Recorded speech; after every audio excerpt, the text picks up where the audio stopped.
Hey everyone, Henrichs with Ridge, and the purpose of today's video is to discuss why our founding fathers were against gun control and why Americans today should also be opposed to it as well. So let's go ahead and get started. First and foremost, gun control in the history of our country is a relatively new thing. Prior to the late 1800s, you're just not going to find any attempts at gun control, and the Supreme Court was silent on the issue of gun control until the Heller decision in 2008. Now I know that there were gun control measures passed, as the first big one federally being in 1934 with the National Firearms Act. The climate that was passed was an assassination attempt on President Roosevelt with a handgun. So of course, as the assassination attempt was with a handgun, the rhetoric of the time was you need to ban fully, or at least make it much harder to get fully automatic weapons like a BAR and Thompson submachine gun, all of which you could have delivered to your door with the Sears catalog. So they use an event that was very scary for a lot of Americans. Obviously, an assassination attempt on a president is a horrible thing, but at the time they used that climate of fear to push the National Firearms Act of 1934. So we really have to look at these measures and the environments in which they're passed in, and not just look at them here in the United States, but look overseas as well. Look at our cousins across the pond, Great Britain. They passed massive sweeping gun control after a school shooting, and the same thing happened in Australia, in Tasmania, when some crazy lunatic shot up a school. So they'll use these events, and they're horrible things. I mean, especially in the United States, school shooting and Columbine and Sandy Hook. You look at those events, and these are the climates that gun grabbers try to take advantage of. They try to pull on people's heartstrings. And it's like the argument's often made that, don't you want a safe, reasonable society? Don't you want our children to be safe? Well, of course I do. I was a school teacher, a public school teacher for 3 years. I was a police officer for 2 years. Of course I want children to be safe, and every other gun owner out there does. The problem is that forbidding legally or making legally certain types of firearms illegal, that is not the answer, folks. The answer is that's not the correct path moving forward at all.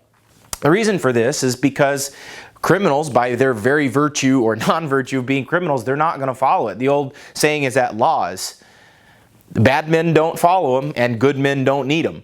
So you look at the logic behind these controls, and it's not there. It's simply not there. We have tens, if not hundreds of thousands of veterans out there that are school teachers that could use their skills in order to protect children.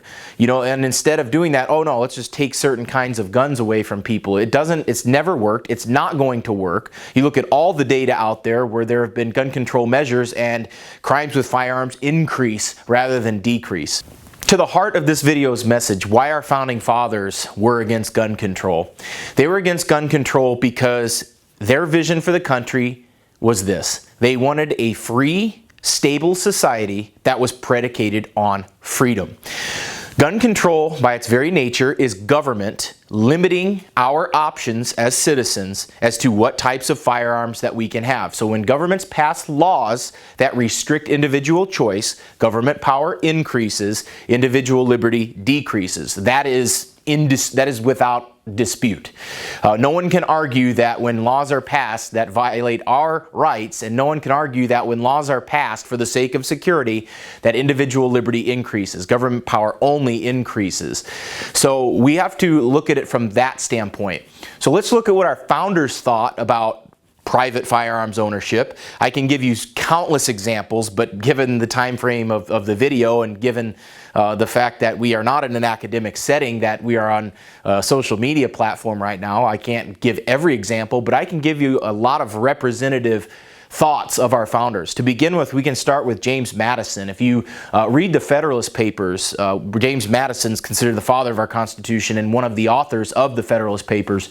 And the Federalist number 46, he goes into specific detail about how the United States is unique in that their citizens have private arms, and not just as an individual right, because he most certainly believed that it was an individual right, but he also tied that individual firearms ownership with being a part of a militia.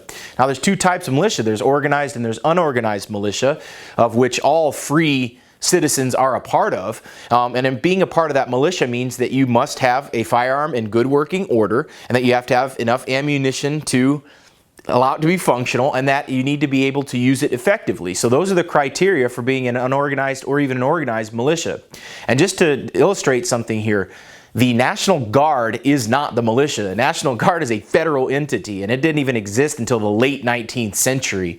100 years passed when the Second Amendment was created. So the argument that this applies to the National Guard is ludicrous. The Founding Fathers didn't know what the National Guard was.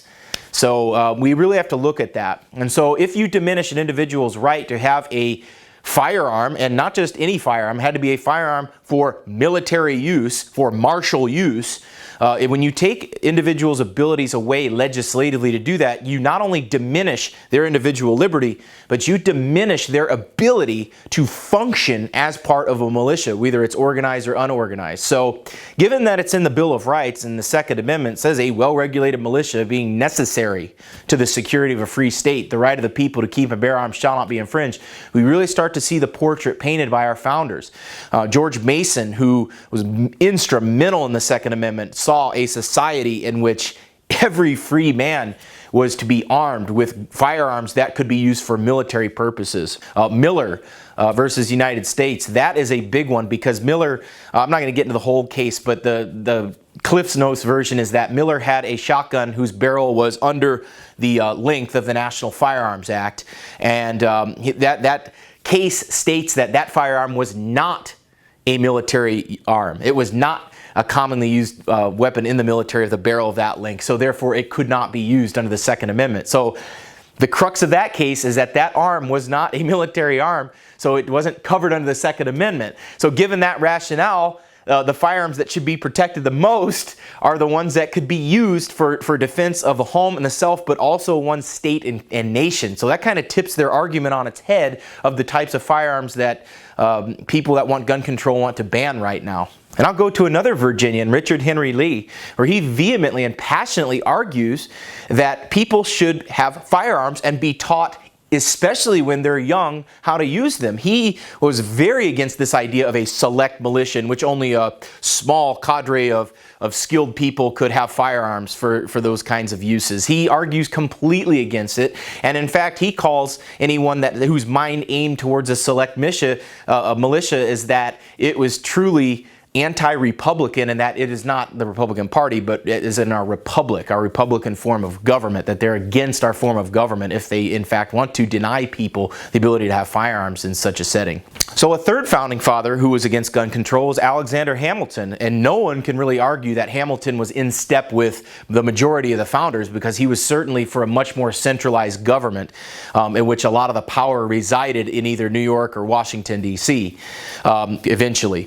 So when you look at Hamilton's argument, his argument in Federalist number 37 is that the American people would always have arms and the training in order to resist a centralized tyranny. Now this is Hamilton arguing this. This isn't Madison or Jefferson or any of the other founders that were against strong centralized government. Alexander Hamilton in Federalist number 37 states that the American people would always be able to resist a centralized power or even a standing army by the fact that they would have private arms and be in service of the militia that would be able to resist such tyranny.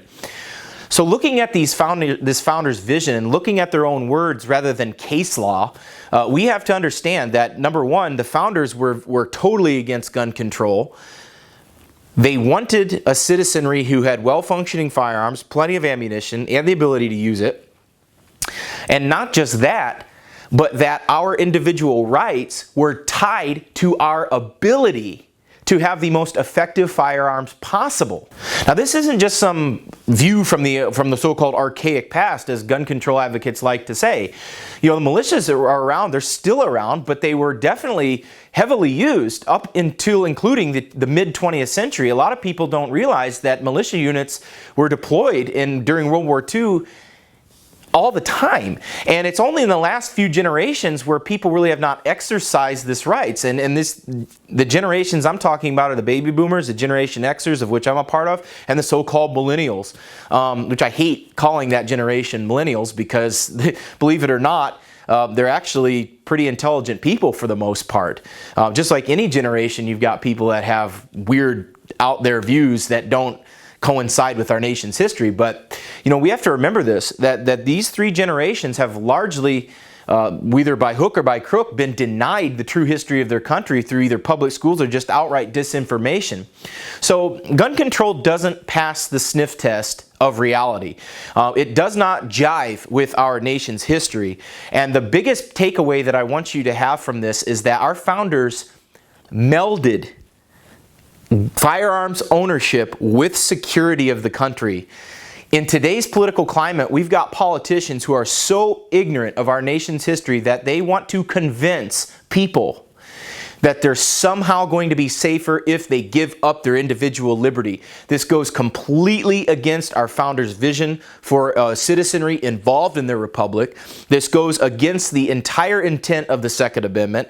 And quite honestly, it goes against the betterment of our society. We cannot have a nation whose laws are focused on restricting individual liberty and empowering government. That is not a representative republic. That is a tyranny. And tyranny, ladies and gentlemen, once it starts going in that direction, it goes downhill very fast. This is evidence throughout the entire history of the world that once you empower government with things that they do not have the constitutional authority to do, they will continue to take more and more and more and more.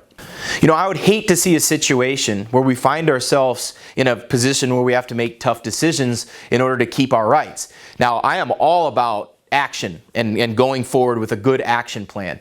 Now, I've said it before, I'll say it again. The best course of action that we have right now is making our voices heard to our representatives. I live in Tennessee. I understand that there are a lot of you watching this video in places like California, Massachusetts, New Jersey, Illinois, places like that are very heavy-handed at the state government level. I get that. But here's the thing, folks. The reason why certain states have hardly any gun control at all, or at least minimal gun laws, is because their representatives are afraid of their constituency. That said, if you live in one of those places like what I just mentioned, a lot of New England and the left coast and other states like that, if you live in those places, that doesn't mean you have to have your voice stop being heard. If we've got to put as much energy into making our views known to our representative officials, we have to put as much energy into that as we do into our leisure. That's the only way this stuff gets reversed. Another thing that you can do, you should definitely consider becoming a member of gun rights groups. And I'll give you a classic example. First of all, I'm a lifetime member of the NRA. Lately, they have not been very pleasing. They have been willing to compromise on a lot of things that we should not compromise on. The most current thing is that they asked the Bureau of Alcohol, Tobacco, and Firearms and Explosives to review the bump stock ban needlessly. There was no pressure whatsoever, yet they still decided to do that. I'm not happy about the bump stock ban. I think it's stupid. Now, I don't think a bump stock would be anything that I would personally buy. I think that it's a fun little thing for people that want to shoot and have a good time at the range, but I for one, would never use them. But I don't think that a ban on a bump stock is the way to move forward, because if you can start banning accessories, that opens the door to a whole nother slew of things. That opens the door to more gun control at an accelerated level. That's why I'm against the bump stock ban, because I don't believe that the Second Amendment is something that we should compromise on. It's something that firearms owners have compromised on since the 1930s, and I don't think that we need any more compromise, nor should we. It's a right. Another firearms group that I'm a part of is Gun Owners of America. This group is very aggressive in getting things done legally. I like them a lot. They're no compromise. In fact, Rand Paul describes them as the only non-compromising gun group in Washington, D.C. So I think they're a very good organization. They file amicus briefs to courts. They're involved in many lawsuits against laws that have diminished our Second Amendment rights. They are a no-nonsense group, folks. And if you're not a member, I would definitely consider being a member of the Gun Owners of America. Their heart and mind is in the right place for sure. And just being a part of these organizations helps them take the fight to the gun grabbers. It helps them take the fight where it's needed the most, and they are involved heavily in Second Amendment cases, involved heavily in repealing a lot of these gun control laws. Moving forward, folks, if the Second Amendment is important to you, and I have no doubt that it is, being the fact that usually my viewers are pretty strongly passionate about firearms and their rights to have them and to bear them. If it's important to you, you're going to have to put as much effort into letting your voice be heard, exercising your Second Amendment as you are in leisure time. Now, that's not a pleasant thing to hear because time is one thing that we all don't have enough of. But I've spent a lot of my life, a lot of my adult life, advocating for the Second Amendment and contacting representatives, being part of speeches at rallies, things like that. I've been heavily involved in doing this, and I'm a business owner, so my time is extremely limited. I work 70, 80 hours a week just running my own business on top of my own things in my personal life. And I know a lot of you guys out there have families, and you've got children, and you've got other commitments. And that said, the Second Amendment is the most important right that we have, because without it, all of the other ones are just words on a piece of paper. They'll mean nothing. Without the Second Amendment, the way to protect those rights, we are going to understand that it is not guaranteed if it's written down. It's only guaranteed if we're willing to protect it ourselves. Protect it by means of petitioning our government for redress of grievances, petitioning our government for things that displease us greatly. But we have to remember that almost half of American households have firearms, almost half. So that means if we can just get a tenth of that half to stand up and collectively fight for these rights, then we're going to have our voices known. The people that want gun control are not many. They're just loud. They're just obnoxious. And quite honestly, they're extremely misinformed about our nation's history and about our rights as individuals. Understand, you're not alone out there. If you're a Second Amendment advocate, you're far from alone. There are tens of millions of gun owners in this country. The most overwhelming majority of them do not want gun control. We simply have to get our message out there. We have to argue with facts. We have to argue with historical precedents, and we have to argue with passion. Arguing with people who are trying to take away your rights, that's not the time to sit back and be mild-mannered. They're trying to take away your birthright. They are trying to take away your ability to protect yourself and your family and your country. This is evil. It is not good. And I don't care what their intentions are. The saying, the path to hell was paved with good intentions. Well, the path to hell is paved with gun control. Ask any citizen of the Soviet Union or Communist China or Nazi Germany or in Venezuela. They lived and continue to live in virtual hell, where the government is sovereign and their individual rights are nil. We have to recognize what happens once the government is the only one that has guns. Gun control is nothing more than an attempt to silence the political opposition. That is what it is, because they know that they cannot enact their agenda as long as we have an armed American populace. And I'm a big believer in having an armed American populace of law-abiding, responsible, well-trained individuals who are willing to protect their own lives and their freedoms. If you found the information in this video helpful, subscribe to the channel. And if you want to learn how to get some training, come on out to Valor Ridge. We can help you out with that as well. This is Reid Henrichs with Valor Ridge, reminding you the lessons that we learn are written on the tombstones of others. We'll see you on the ridge.